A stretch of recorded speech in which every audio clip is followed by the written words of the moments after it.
जाथों राजा लामायाव अन्थाइ देग्रायानो जाथों साफ्रोमबो बर' फिसाया दिनै बड'लेण्ड सोमावसारनायनि दैदेनगिरि गोसोआव ला रायजोफोर। मानोना बड'फा उपेन्द्रनाथ ब्रह्मआ बै समावनो बुंलांदों बड'लेण्डखौ जोङो ओइखालिसो मोनगोन जिखालि जोंनि गेजेराव मोनसे आबुं जांख्रिथाय फैगोन आरो जिखालि लेखा गोरोंनिफ्राय रोङै दाहोना रुवाथि बान्दा जेसेबां दङ गासैबो थाखोनि सुबुङा जेला बे सोमावसारनायाव बारसोमगोन ओइखालि सरकारा जोंनो जासिनानै बड'लेण्डखौ होनांगोन। आरो लासै लासैनो जों नुदों बे सोमावसारनाया दिनै जोंनि गेजेराव फैबाय। बावैसो क'क्राझाराव जालांनाय सोमावसारनाय सुबुंगौमा आरो दिनै रौतायाव जानाय सुबुंगौमा बे मोननै सुबुंगौमाया दिनै जोंखौ जायफोर खामानि मावनानै दङ बे सोमावसारनायजों थुलुंगा होनायल' नङा जोंनि गोसो गोरबोआव फोथायनाय लाबोदों जे बड'लेण्ड मोननांगौ आरो बारा गोजान गैलिया। दा बेनिखायनो रायजोफोर आं नोंथांमोन साफ्रोमनोबो रोजा रोजा साबायखर बावदों। मैया दाख्लैनिफ्राय खोनादों गामि गामि हुलुस थुलुस जादों बयबो गावबा गावनि फैसा गारनानै दिनैनि बे सुबुंगौमायाव बाहागो लाफैनो जाहोना मोननै। मोनसेया जाबाय जौगानाय मोनद' हारिखौ जनजाति खालामनो नागिरनाय, गुबुन मोनसेया जाबाय आलादा रायजो नांगौ आरो थामथि मोनसे दंबावो बे जाबाय बावैसो बर'नि सासे संग्रामि जोहोलाव बिग्रायारि जोहोलाव रन्जन दैमारि बिथांजों लोगोसे माखासे बिग्रायारिफोरखौ थैजासे जेल जाहोनाय जि मोनसे आदालतनि भार्डिक्ट फैदों थांखि फैदों बेखौ लानानै बर' फिसाफ्रा दिनै उन्दुनाय गैया सुख गोजोन गैया। दा मानगोनां रायजोफोर दिनै गमामायैनो मोनसे साननांगौ सम फैदों। 50 बोसोरनि सोमावसारनाय बे 50 बोसोराव 5,000 सुबुङा जिउ गारबाय। सासे सानै नङा मानगोनां रायजोफोर 5,000 बर' फिसाया जिउ गारबाय। आरो बे जिउ गारनाया सोरबा गोसो जानानै जिउ गारनाय नङा, नायगार दानथार जानाय गावथार जानाय हाथार जानाय खास्रि बिस्रि पुलिस मिलिटारिजों। थांनाय 50 बोसोरनि सोमावसारनायाव 25,000निख्रुइ बांसिन बर' फिसाफ्रा जेल जाबाय। 25,000 सासे सानै नङा बे आसामाव 25,000 जेल जाबाय। दिनै जोङो बयबो सोंनांगोन बयनिबो खुगायाव दिनै बे सोदोबा फैनांगोन। बयनियावबो एन्ड्रइड मबाइल दङ स्मार्टफन दङ। आसामनि खुंगिरिफोरखौ सोंनांगोन बे 5,000 बर' फिसाफोरखौ सोर बुथारखो? बे बुथारगिरिफ्रा जेलाव दंना गैया? बिसोरनि सायाव 302 मार्डार केस लागायदोंना लागायाखै? जोङो दिनै सोंनायनि सम फैबाय। दिनै बिसोरनिफ्राय जोंनो बे एन्सारखौ नांगोन, जोंनो बे एन्सारखौ होनांगोन। आरो बे एन्सारखौ जुदि होनो हायाबा जोंखौ खुंनायनि खुनु अधिकार गैया बिसोरा। जोंनो आलादा रायजो होनांगोन बिसोर। बेजों लोगोसे 20,000 जेल जाबाय। बिनि अनगायै बेसेबांबा जिनाहारि जानांबाय, न' बां सावजाबाय, गावथार जाबाय, बेसेबांबा बेंगुरा जाबाय। आरो बावैसो मास मोनब्रैसोनि सिगाङाव सानै जोहोलावखौ फासि होगोन होननानै फोसावदों। आरो बिनि उनाव नै बावैसो रन्जन दैमारि बिथांजों लोगोसे सा 9 थैजासे जेल जोबनानै दोनगोन होननानै फोसावदों। बे जाबाय जोंनि आन्दोलननि गोथां मोनसे हिस्ट्रि जारिमिन, दानि जारिमिन, दिनैनि जारिमिन। गोदो गोदायनि जारिमिनखौ बुङाखै आङो, जोंनि आबै आबौ आजौ आजौनि बै समनि जुगे जुगे 5,000 बोसोर सिगांनि जारिमिनखौ बुङाखै, आं दानि जारिमिनखौ बुंदों। आरो बे गोथां जारिमिनखौ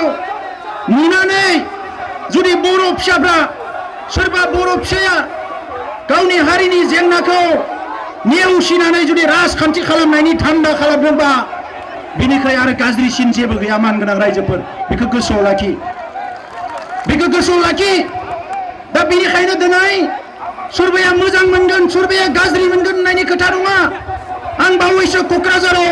सुबुंगौमा जानायावबो बुंदों दिनै रायजो राजाया थांखि लानायनि सम फैबाय, थांखि लानायनि सम फैबाय। जाय दैदेनगिरिफ्रा दिनै MLA जाना दङ, MP जाना दङ,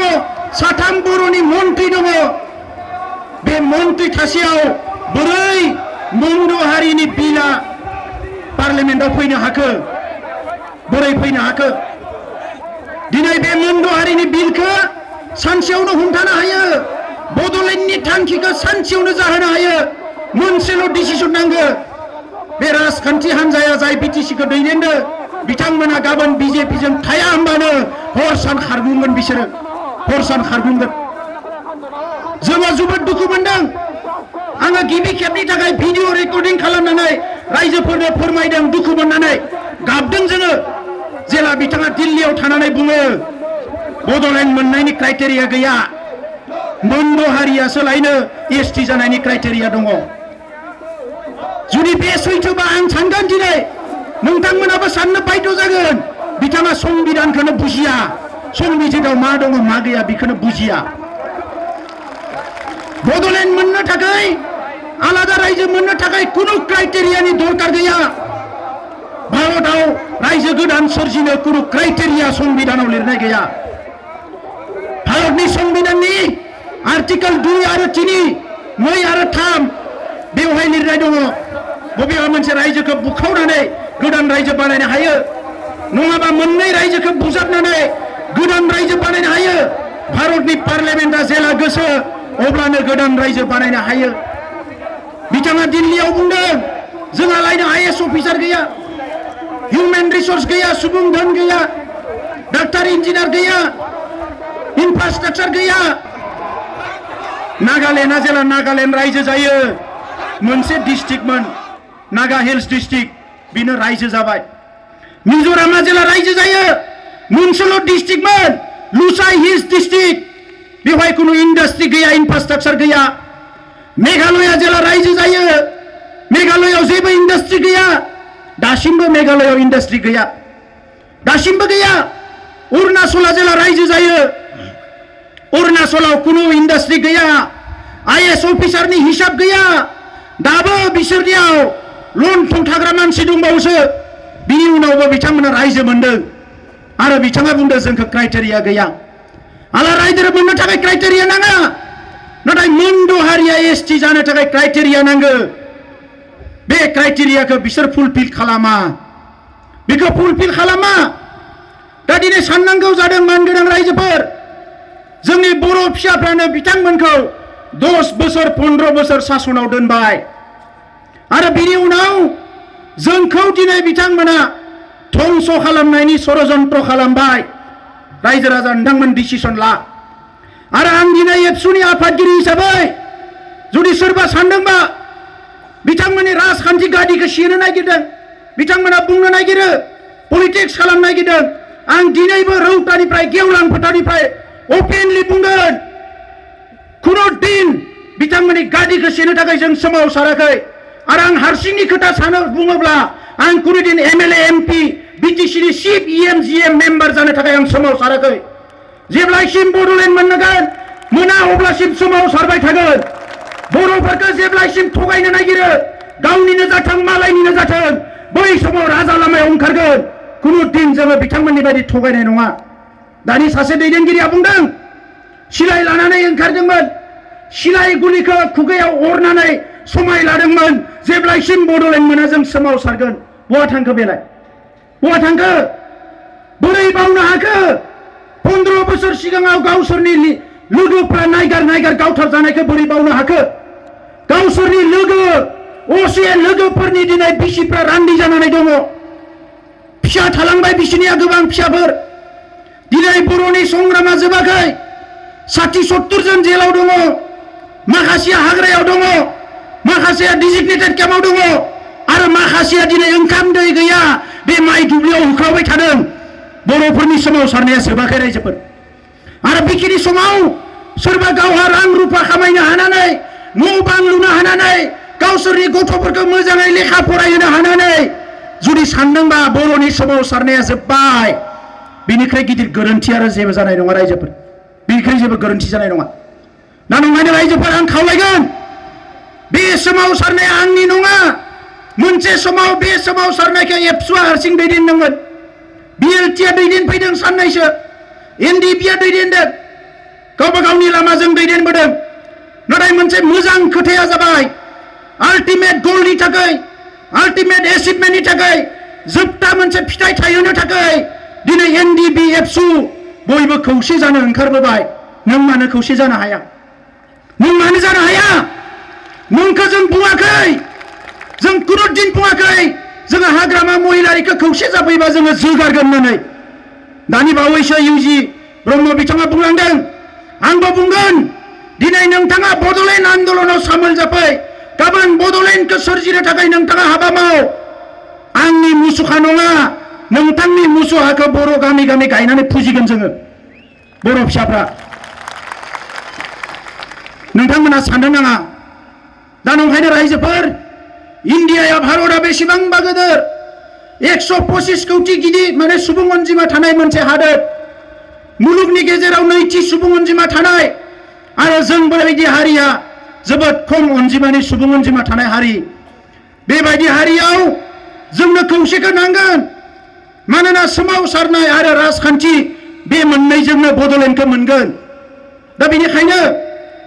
नैबे समाव आं नोंथांमोनखौ खावलायगोन सोमावसारनाया बर' हारियाव थैयाखै आरो थौनाय नङा बे जाबाय सैथो मानोना बर' हारियाव दाबो बोथिनै ओंखाम मोजां मोनजायै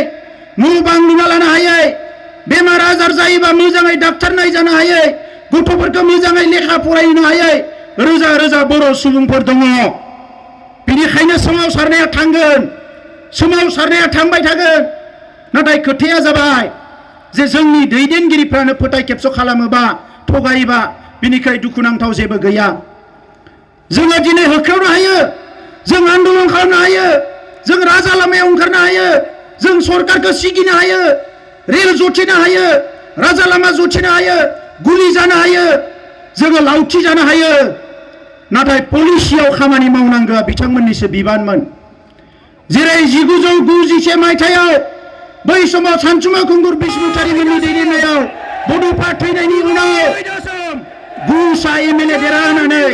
एमपि देरहानानै बिएससि जादों 2001 मायथाइयाव इउजि ब्रह्ममोननि दैदेननायाव बे हाग्रामा चन्दनमोननि दैदेननायावनो 10 एमएलए देरहानानै बिटिसि जादों दिनै बर'आ खौसे जायोबा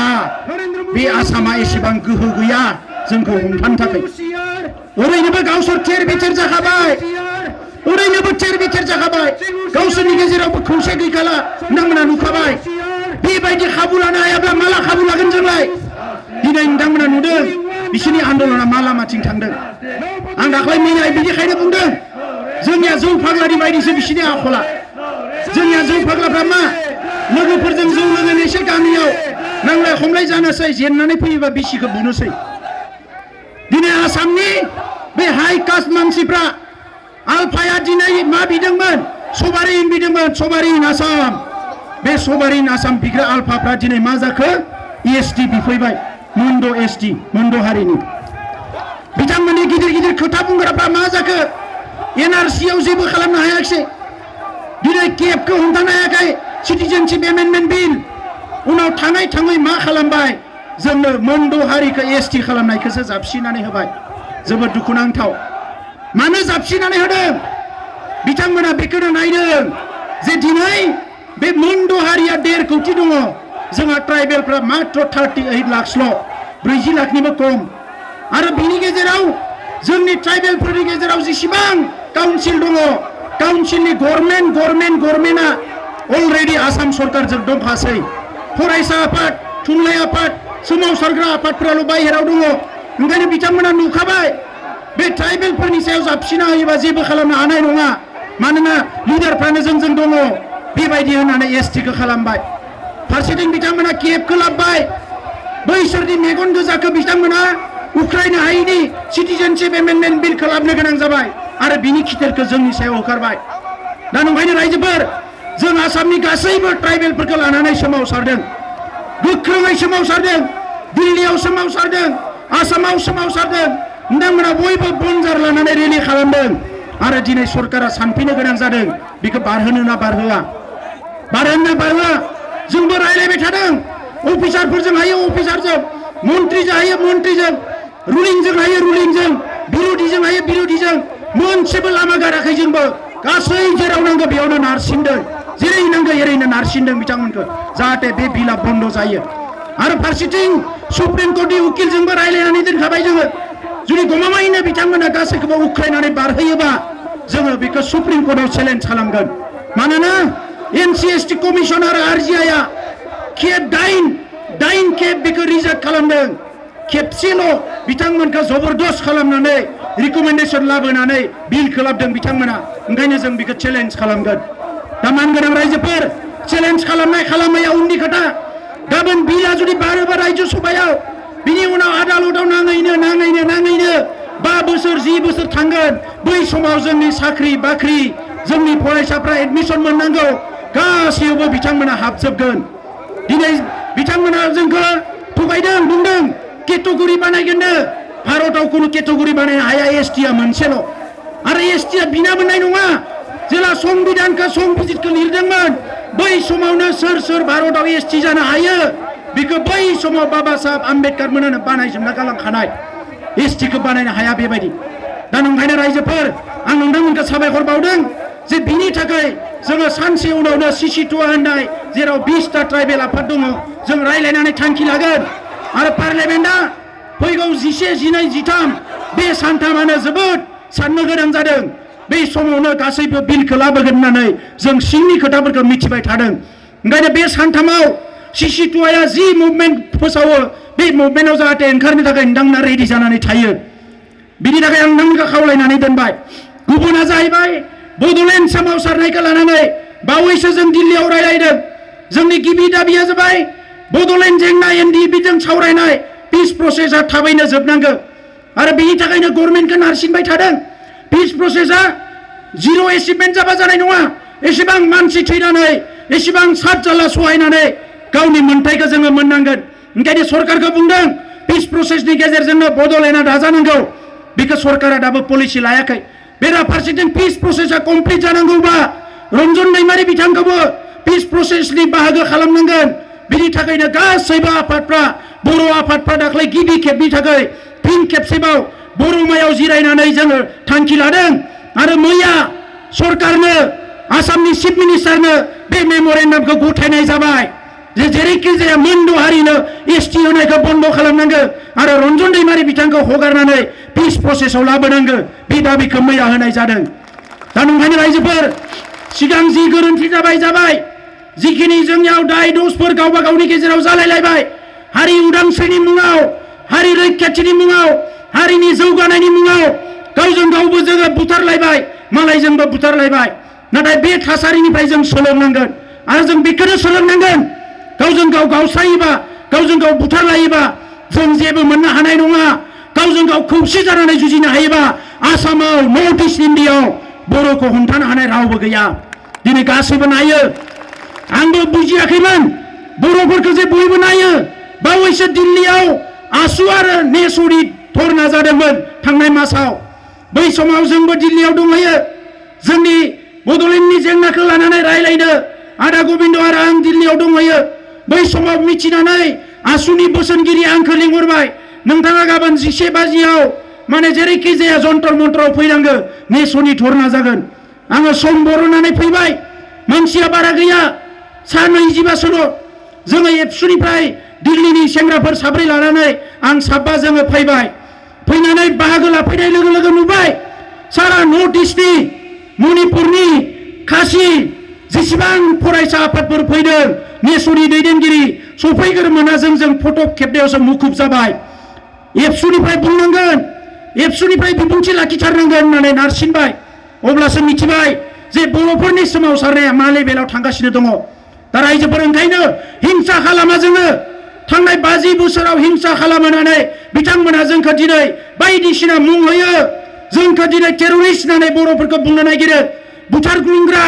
मानसि जाग्रा होननानै बुंनो नागिरो गाज्रि मुं होनो नागिरो नाथाय बिथांमोनानो सोबख'नानै नासयनानै थगायनानै गादबनानै बर'फोरखौ जे लावथि लानो फोरोंबाय बे खोथाखौ बिथांमोना स्वीकार खालामा ओंखायनो दिनै जोंनि हायाव जोंनि आबै आबौनि हायाव जोंनि देशआव जोंनि मोन्थाइखौ मोननो थाखाय जों हिंसा खालामा सोरबाया खालामबा खालामथो दा नंखायनो रायजोफोर जाय सैथोआव थायो बे देरहासार जागोन जाय सैथोआव थायो बे दिनै नङा गाबोन देरहासार जागोन जोंहा बयहाबो फोथायनाय दङ दा बेनिखायनो आं बारा गोलाव बुंनो सानाखिसै जोंहा गोबां आलासि दंबावो दानि आदाया बुंलांदों गबिन्द आदाया जों सानैबो रायलायदों बर'नि जारिमिनाव बयनिख्रुइ दुखुनांथाव खोथाया जाहैबाय मोनसे समाव प्रेमसिं ब्रह्म सानसुमा खुंगुर बसुमतारी बिथांमोननि गेजेरावबो एना एनि जादोंमोन नाथाय जाय जेरावनो थाया मानो रावबो बड'लेण्डनि हेंथा खोथा बुङाखैमोन गंकेश्वर नार्जारिया बिएसिखौ गुवाहाटीनि सार्किट हाउसआव थानानै सामलायदोंमोन बिथाङा खुनुदिन बर'नि हेंथा बुङाखैमोन नाथाय दिनैनि बिटिसि सरकारा बर' हारिनि लुबैनाय हास्थायनाय हप्स एन्ड एसपिरेशन गोसो गोरबोनि फोथायनाय थांनानै थानो लुबैनाय गावनि राव थुनलाइ हारिमु गासैखौबो लानानै थांना थानो लुबैनायाव दिनै बिथांमोना आसि बिमा दिन्थिदों बेनिख्रुइ दुखुनांथाव आरो जेबो गैया रायजोफोर दा नंखायनो जोङो सांग्रां जानांगोन बिथांमोना जोंनि बिदा फंबाय बिथांमोनजों जों बुलायलायनो नागिराखै बिथांमोनजों जों नेरलायलायनो नागिराखै बिथांमोना जोंनि गोरबोनि बिदा फंबाय जों बिथांमोनखौ खावलायदों जे नोंथांमोना सानफिन जि खामानिफोरखौ मावदों बेवहाय सानफिन मुन्द हारिनो एसटि होनांगौ होननानै नोंथांमोना लिरना हरनांगौनि खुनु जुक्ति गैयामोन दिनै नोंथांमोना मानो सानखो बे राजनिति नङा सासे बिटिसिनि चिफ बिटिसिनि काउन्सिलआ लिरना हरनाया बे राजनितिल' नङा बेयो मोनसे अफिसियेल डकुमेन्ट मोनसे कन्स्टिटिउसनेल बडि मोनसे लिगेल बडिनि अफिसियेल डकुमेन्ट बेखौ बोरै राजखान्थि सानखो आरो बर'नि सोरबा आफादफ्रा सानदोंबा बेखौ राजनितिनि थाखायल' खामफादों बे नङा रायजोफोर बेनो जोंखौ धंस खालामनो लांगासिनो दङ दिनै आदिबासिफ्रा नंगौ सावथालि अराव मुन्डा सानैसोआ एसटि झारखन्ड छत्तीसगढ़आव नाथाय भारतनि संबिजिताव लिरनाय दङ मोनसे स्टेटनि एसटिआ गुबुन स्टेटआव थांनानै एसटि जानो मोना नाथाय बिथांमोना दिनै आसामाव एसटि जानो नागिरदों बेराफारसेथिं टि ट्राइब सा जनगोष्ठी होननानै बुङो बे टि ट्राइबआ झारखन्ड छत्तीसगढ़आवबो बिथांमोना मा ओबिसिसो बिथांमोना एसटि मोना राजबंशीफ्रा बेंगलाव एससिसो बिथांमोना एसटि मोना मोनसे हारिनोनो बेसेबां होनो दिनै गोदान गोसोमफ्रा फैगासिनो दङ मानो फैया जादों गावसोरनि झारखन्ड छत्तीसगढ़आव थानो हाया मावबादि नक्सालबादि लेखा फरायनो सुबिदा गैया दै लोंनो जायगा गैया आबाद मावनो जायगा गैया आं गोबां बार बेरायहैबाय गामि बेरायबाय बिथांमोननि जानानै सोमावसारनायाव बाहागो लाबाय दिनै झारखन्डआवनो टेलि माजिफोरा एसटि जानो मोना होननानै सोमावसारगासिनो दङ आदिबासिफ्रानो दा बेखौ जोंनियावसो जाबसिनो नागिरदों आरो बिथांमोना एसटि जायोबा नोंथांमोना गुगोलाव बुनानै डाउनलड खालामनानै नाय आसामनि ओबिसिआ सोर आरोबाव 100टा जाथि दङ बिथांमोना गाबोननो मेगन मिसिबनानै हुइसेल सुनानै हाइकर्ट सुप्रिम कर्टआव लेखा गांसे गारना हैबानो जाबाय ओरैनो एसटिखौ मोनलांगोन आहमा मोननायनि उनाव आहमा जुदि 200 बोसोर रायजो खुंनायनि उनाव आसामाव दासिमबो बिसोरनि गासैबो राजनिति आईएएस आईपीएस थानायनि उनाव एसटि मोनोबा बाकी जाथिफ्रा मेगन मिसिबनानै गांसेल' लेखा गारना हो हाइकर्टआव ओरैनो एसटि मोनजोबगोन बे ओरैनो गेलेनाय नङा रायजोफोर दा नंखायनो रायजोफोर बे समाव आं गोबां खोथा बुंला गोसो गोरबोनि खुलुमनाय आरो साबायखर थाबाय नोंथांमोना बाहागो लाफैनायनि थाखाय नाथाय समा जोबोद गुसुं बेखिनि समावनो रायजोफोर जानाय लोंनायजों बावलांनो मोननाय नङा आङो खुनु दिन जेला आंनि बिमाफ्रा आंनि बिब'फ्रा राजा लामायाव अन्थाइ बुनायखौ नुयो आङो उन्दुलांनो हाया बर' हारिया बेबायदि नङामोन दा नंखायनो समायखिरा लानांगोन लामाया मोनसे 1 नाम्बार लामाया जाबाय सोमावसारनायजोंनो सरकारखौ बाध्य खालामनांगोन बड'लेण्ड होनो आरो बेजों जायाबा नैथि लामाया जाबाय इलेक्सनाव फेजेननांगोन रायजोफोर गाबोन इलेक्सन फैगोन EMGM ओंखारगोन गारि गोसोम लानानै फैसा रानलाबायगोन रायजोफोर 5,000 सुबुंनि गोथां थैनि मोनामनाया बिसोर होनाय 1,000 थाखानिख्रुइ बारा जानो हाया रायजोफोर 1,000 थाखाया बारा जानो हाया जोंनि मुंख्लंफोरनि बेसेना बिसोर बायना होनाय गारिनिख्रुइ बेसेबांबा गोजौआव मुंख्लंफोरनि जिउआ जेल जानांनाय सहायनांनाया बिनिख्रुइ बेसेबांबा गोजौआव दिनै रायजोफोरनो 1,000 थाखा होयो इलेक्सनाव गावसोरा 5 बोसोर करोड़ लुटिनानै जायो ओंखायनो सामोल जा रायजोफोर नेक्स्ट पार्लियामेन्ट इलेक्सनाव बर' हारिया खौसेयै बड'लेण्डनि थाखाय भट होनांगोन बेयाव खुनु कम्प्रमाइज थानो मोननाय नङा रायजोफोर सोरबा फैसा होयोला बिनानैबो ला नुयोबा आखाइनिफ्राय बोनानैबो ला फैसा जासिनायखौ ला थिं होदो ला कम्बल होदो ला बहा दोङो थेला लायनानै लाबनानै राननानै ला बुंनांगौ गैया नाथाय इलेक्शनाव खौसे जानांगोन बेयाव कुनु जाति मामलानि खोथा गैया उदांस्रि मोननो थाखाय आलादा रायजो मोननो थाखाय दिनै बर' फिसाफ्रा बिदा फंबाय नायगार बुथारलायबोदों दिनै बेफोरबायदि थासारिखौ जों लुबैयाखै दा नंगानो रायजोफोर आं बयखौबो फिन खेबसे खावलायनानै फैबाय थानाय समाव जोङो सोमावसारग्रा आफादफ्रा गाबोन फुङावनो जिरायनानै जोङो थांखि लागोन गाबोन नङाबा समफोरनो जे नैबे पार्लियामेन्ट जोबनायनि उनाव बड'लेण्ड सोमावसारनायखौ मा खालामगोन आङो दानि खौरां हरदों बावैसो जोङो राजनाथखौ लोगो हमना फैबाय आरो सासेबाव दिल्लीनि एमपिआ रायलाय हरदों नोंथांमोना गोसोबा 11 तारिखआव लोगो हमफैफिननो हायो होननानै आं बुंदों लोगो हमना मा जानो ब्लेक एन्ड व्हाइट जेबो गैया ना बड'लेण्ड ना मा दा इलेक्शन फैनायखाय राजनाथआबो दरजाया गेंसिगोन नरेन्द्र मदिनिबो दरजाया गेंसिगोन नाथाय जोङो बेखौबो गारनाय नङा मानोना बड'लेण्ड मोननो थाखाय थार्ड पलिसिया फार्स्ट मुभमेन्ट सेकेन्ड इलेक्शन आरो थार्ड पलिसिया जाबाय डिस्काशन ओंखायनो जों डिस्काशनखौबो गारनाय नङा जों सावरायगोन रायजोफ्रा जाहाथे गोरोन्थि बुजिया जों सावरायगोन आरो सावरायनायाव कुनु कम्प्रमाइज खालामनाय नङा जेरै थांनाय इलेक्शनाव बिथांमोना लिरना होदोंमोन ओइबार इलेक्शनाव बिथांमोना जोंनो बिथांमोननि जे केबिनेट डिसिजन होआबा जों मानिनाय नङा कुनुदिन मानिनाय नङा आरो पार्लियामेन्ट इलेक्शननि सिगाङावनो फोसावनांगौ होननानै बुंबाय थादों ओंखायनो 13 तारिखै पार्लियामेन्ट जोबगोन बिनि उनाव जानो हागौ जों आरो माखासे सोमावसारनाय लाबावनांगोन रायजोफोर ओंखायनो गायनाय फुनाया जोब्बाय दायो मावनाय दांनाया